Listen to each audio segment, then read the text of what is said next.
Hi, this is Desalony. Apologies for kind of the spotty release schedule at the moment. Things at home are kind of intervening a bit. So today we're going to do a very quick and dirty video about my favourite bands of the 21st century. Yeah, up till now we've been looking back mostly to the 90s and even further. And so today I'm just going to concentrate on bands which were formed and have been releasing after the year 2000. So everything from the year 2000 onwards. Yeah, I'm not really going through these in any particular order, though I have tried to kind of do it chronologically as usual. So the bands with the earliest releases feature earliest in the list. So yeah, on to the first band, and that band is The Forms. Here is their second album, the self-titled album, The Forms. Quick description of each. Yeah, The Forms, I guess you would say they have a dash of the kind of the emo about them, really, but they're kind of quite rigorously structured musicians, very tight, very moody. I get kind of echoes of Shudder to Think without maybe some of the kind of that kind of operatic kind of bombast that they have. There's also some interesting keyboards, some interesting piano sounds in there. Yeah, if you were to try and cross Shudder to Think with Supertramp, you may be getting close. I don't even know if that's possible. Either way, The Forms released two albums. This album, The Forms, their second, and their debut, Icarus. Also well worth chasing down is kind of a side project by the band called The Desert Fathers. They released an album called The Spirituality under that name, which is equally as awesome as the two records they released as The Forms. So second up, yeah, a pretty well-known band, this one. This is LCD Soundsystem. You're probably well familiar with these albums. I've got a couple of them here. The debut album here and American Dream, one of their more recent releases. So yeah, LCD Soundsystem is basically the brainchild of James Murphy. LCD Soundsystem really kind of meld the dance, the house music elements with this kind of very funky, clipped New York post-punk kind of almost tribute sounds, really. Yeah, Murphy seems to have a very kind of almost a sampler's kind of mindset, but applied to kind of musical styles. He's quite happy copying the vibes of a band. He will turn it on and adopt a Marquis Smith voice. He will go Joy Division. He will go Eno. He will go, downtown New York. He will go Bush Tetras. Somehow James Murphy manages to pull this off, I think. It doesn't come across as copycatting. As I say, he seems to adopt this kind of sampling mindset, but to musical styles, which amazingly, I think he makes work brilliantly. Yes, LCD Soundsystem. Third, we have Future of the Left. Yeah, many albums by this band here. Here are a few that you may recognize. This album here, Future of the Left, Travels with Myself and Another, is probably, I think, the pick of their albums. Yeah, Future of the Left is the project of Andrew Falkus, ex of McCluskey. Yeah, a very scabrous, surreal, very funny, angry noise rock band. Tight riffing with kind of occasional bursts of kind of almost like Casio punk. A very modern sense of humour, a very interesting lyrical style. If I were to try and kind of put it as some kind of mashup, yeah, imagine the Dead Kennedys meeting kind of the B-52s and Steve Albini producing the whole thing. That would put you somewhere in the ballpark of Future of the Left. And next in the list we have Kurt Weill. Yeah, this would be his most recent album, which is Watch My Moves from earlier this year. But yeah, lots of other stuff there. He's released quite a lot over the last, 15 or so years. Yeah, very kind of, very loose, very jammy, very meandering, kind of finger-picked, kind of folky country rock. Very kind of slacker, very characterful singer-songwriter. He catches some of that kind of Jay Mascis, Dinosaur Jr., Neil Young type rock. But he's got this kind of jammy side to him. Things go on far longer and kind of, you just have to kind of go with it. I think he's fantastic. Next up and halfway through the list, and we are with Cate Le Bon. These are her two most recent albums. We have Reward and Pompeii. Yeah, an oddly kind of aloof, kind of very European style singer, very minimal post-punk kind of musical vibes. If you could imagine someone like, early Rough Trade artists like Young Marble Giants or the Raincoats or the Slits, but kind of mashed up and covering yeah, imagine them trying to cover something like Bowie's Station to Station album. Yeah, very European post-punk, but with kind of early 70s kind of experimentation. I think she's amazing. I think she's an amazing singer-songwriter and performer. And these two records are some of my favorite of the last few years. Next up on the list, we have Parquet Courts. Again, a few of their albums here, or CDs rather. Yeah, this is Human Performance, and this is Wide Awake.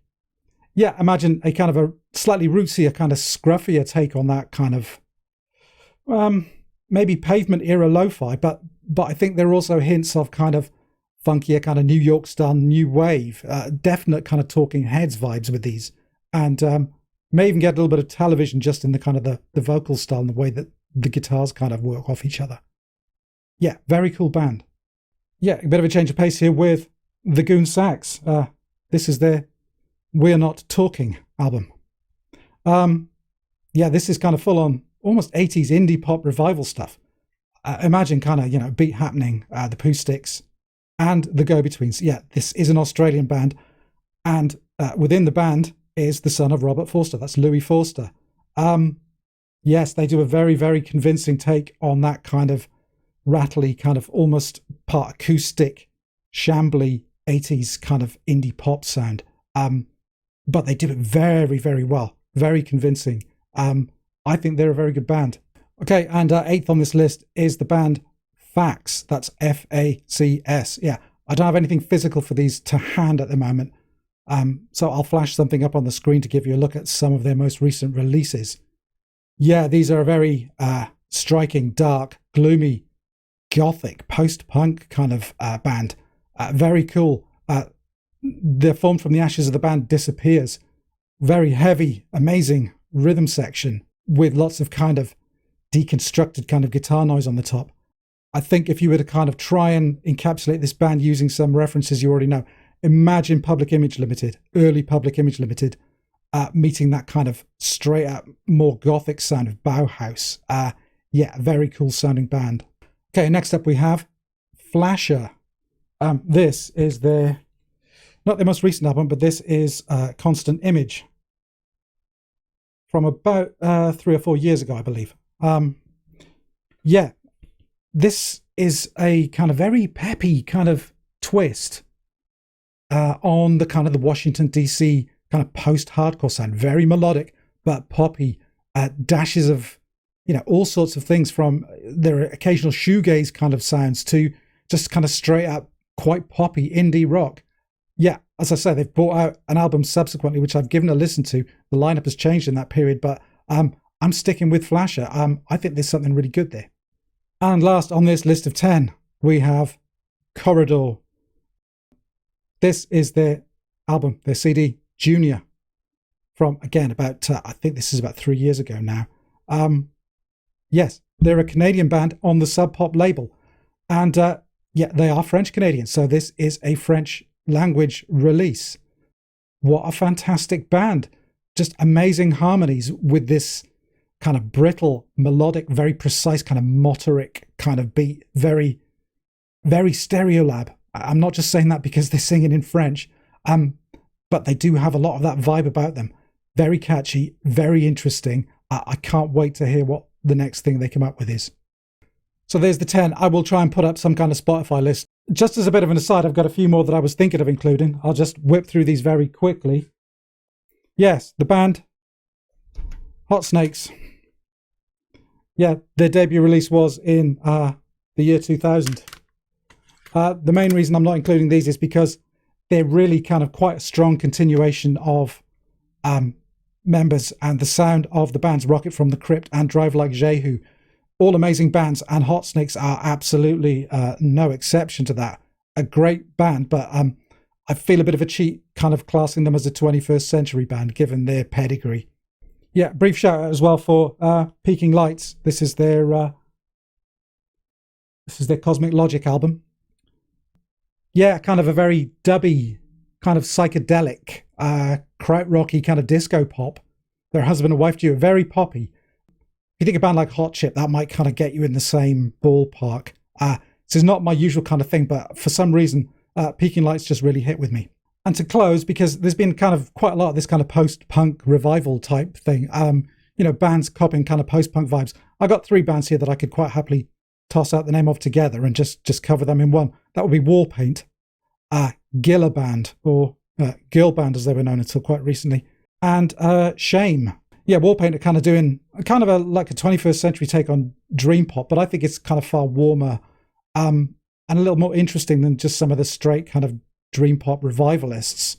Yeah, Gilla Band are doing a very, very heavily deconstructed guitar noise thing with this very, very unique kind of lyrical vocal attack. And Shame, yeah, I wasn't sure about these, but their last album, Drunk Tank Pink, was great. In a lot of ways, there are a number of other kind of British post-punk acts at the moment, bands like Black Midi, Idols, who are all doing slightly different things. And yeah, I think Shame might kind of be my favourite of that bunch. I don't know why. There was something about that last album that just really kind of tickled me a bit. So there you go, a quick one. I can't believe we're over 20 years into the 21st century, so this is covering quite a large span of time already. But I thought it was worth just pointing out a few kind of acts that I maybe haven't covered up till now. Yeah, let me know down below what you think are the best 21st century acts. How do you feel about my choices? Is there anything you think I would like that you'd like to share with me? Yeah, please do comment below. And please do like or subscribe, or both, however you feel. Anyway, that's all for today. I hope I'll see you again soon. Bye for now.